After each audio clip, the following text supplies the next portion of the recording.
Every single day that we wake up, we have been gifted the opportunity of choice. You can choose to be happy or you can choose to be sad. I don't care what your situation is. You should never allow your situation to define who you are as a person. The outside is the physical manifestation of what goes on inside the brain. Things do not just happen. No one just rear-ends your car. You don't just become broke. Broke is a mindset. Things don't just happen. Your pocketbook is not just below balance or on zero. You're not just overweight, just by chance you're just overweight. Things don't just happen. Your words can trip you. What you say can cause you to stumble. It can keep you from your potential. You're not snared by what you think. Negative thoughts come to us all. When you speak them out, you give them life. That's when they become a reality. When you say, I'll never get back in shape, it becomes more difficult. You just made it harder. When you say, I never get any good breaks, that stops the favor that was ordained for you. If you say, I'm not that talented, I don't have a good personality, that is setting the limits for your life. That is calling in mediocrity. So the recognition that negative thinking and unhappy states actually do nothing to change anything. If anything, they make it worse.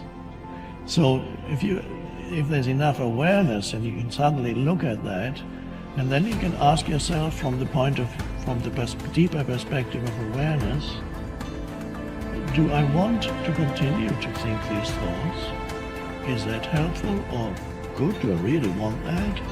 Ask yourself, what is my limiting step? What is the one factor that determines the speed at which I achieve my goal, or whether I achieve it at all?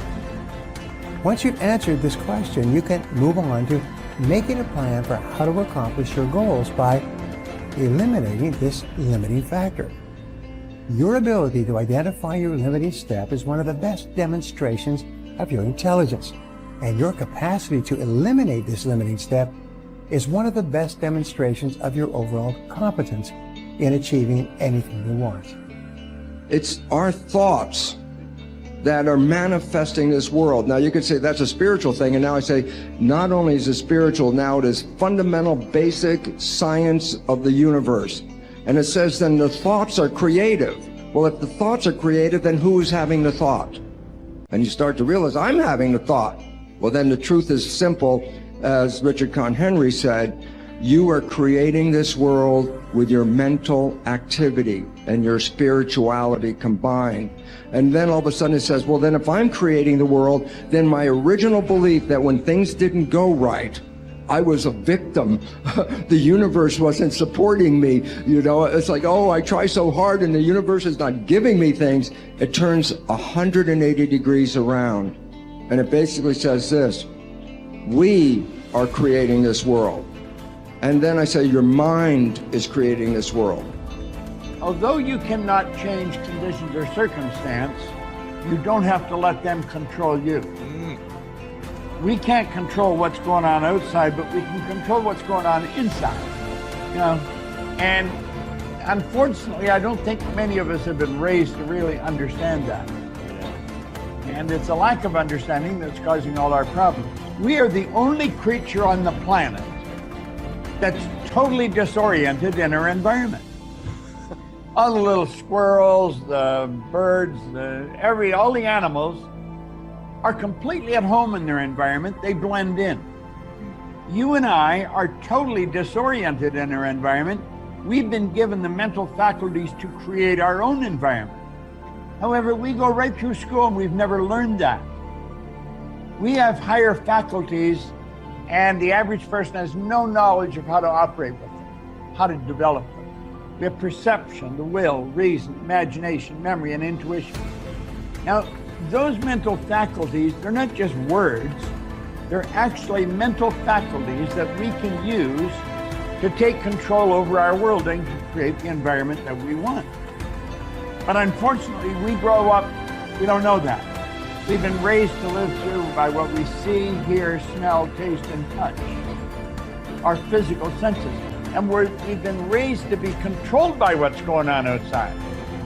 As little kids, will you listen to what I'm telling you? Will you look at this? You know, and so it's all outside.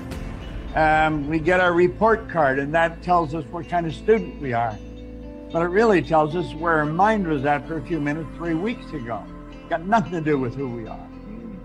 So I think we're raised in ignorance, actually. There's a very small percentage of the population that have a reasonably clear understanding of who they are and what they're capable of doing. But the ones that do are in the minority. People think that the purpose of memory is to remember the past.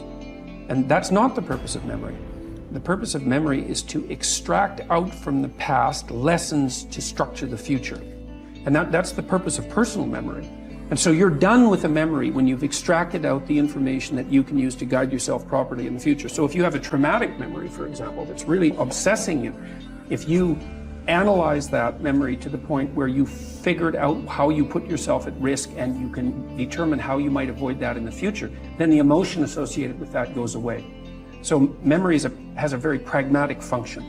And cultural memory is the same thing, is that we need to extract out stories from our past that structure our future. And we need that because, well, first of all, if you don't have a purpose, let's say, it isn't that your life becomes neutral in a meaningless sense. It's that your life becomes characterized by unbearable suffering, because the baseline condition of life is something like unbearable suffering. And what you have to set against that is a noble and worthwhile purpose. And hopefully your determination of that purpose is buttressed to some degree by the wisdom of the past, because you can't conjure something like that up on your own. And if you provide people with nobility of purpose, then they can tolerate the suffering of existence without becoming entirely corrupted by it.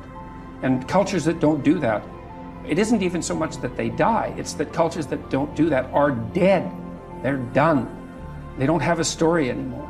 They don't have a call to adventure. And then, well, then everyone suffers stupidly as a consequence. It's a very bad thing. So Churchill made the same observation that many of the great psychologists and philosophers made in the early part of the 20th century. It's like, bring the story forward and propagate it and make it the most noble possible story. And then you motivate people to transcend themselves, which they need to do. So yes, he's exactly right in his diagnosis. In order for us to become abundant, we have to overcome the old personality. And that's 95% of who we are, right? Yes. So then, the side effect of the beginning of this process is a lot of discomfort.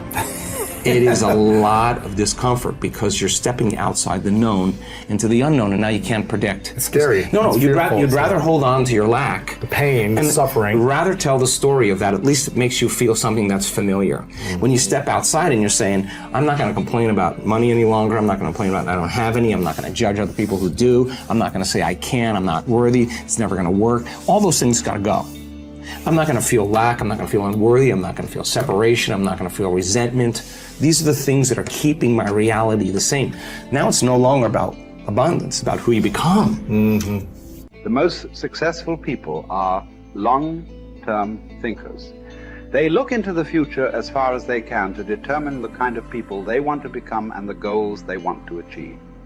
They then come back to the present and determine the things that they will have to do or not do to achieve their desired futures. This practice of long-term thinking applies to work, career, marriage, relationships, money, and personal conduct. Successful people make sure that everything they do in the short term is consistent with where they want to end up in the long term. They practice self-discipline at all times. You see this willingness to sacrifice in people who spend many hours and even years preparing, studying, and upgrading their skills to make themselves more valuable, so that they can have a better life in the future, rather than spending most of their time socializing and having fun in the present. Your ability to think, plan, and work hard in the short term, and to discipline yourself to do what is right and necessary before you do what is fun and easy, is the key to creating a wonderful future for yourself.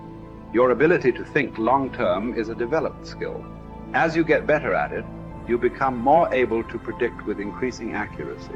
what is likely to happen to you in the future as the result of your actions in the present. This is a quality of the superior thinker. The common denominator of success was that successful people make a habit of doing the things that unsuccessful people don't like to do. And what were these things? It turned out that the things that successful people don't like to do are the same things that failures don't like to do either. But successful people do them anyway because they know that this is the price they have to pay if they want to enjoy greater success and rewards in the future. Successful people are more concerned with pleasing results, whereas failures were more concerned about pleasing method. Successful, happy people were more concerned with the positive, long-term consequences of their behaviors, whereas unsuccessful people were more concerned with personal enjoyment and immediate gratification. The top people were those who were more concerned with activities that were goal-achieving, whereas average people were more concerned with activities that were tension-relieving